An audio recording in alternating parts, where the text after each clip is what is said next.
Hi, this is Chris, and we're looking at here is Las Vegas pink, rainbow rock, Vegas pink, a couple other names.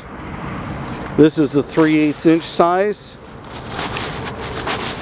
This is a fantastic ground cover material for most landscapes.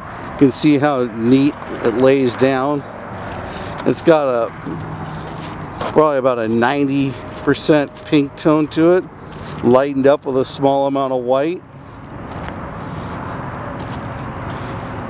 The quarry has changed veins, or the veins in the quarry have changed over time.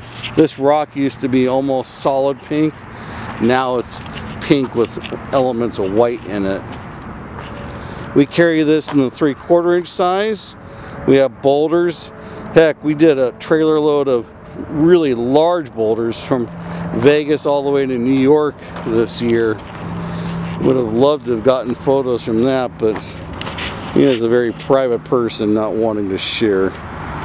Anyways, obviously we ship far and wide if we can go from Vegas to upstate New York. And this rock has got a unique color characteristic to it. It's a sandstone. Very rarely do you see a sandstone in a crushed rock material, but it works for this. Again, Las Vegas pink 3/8.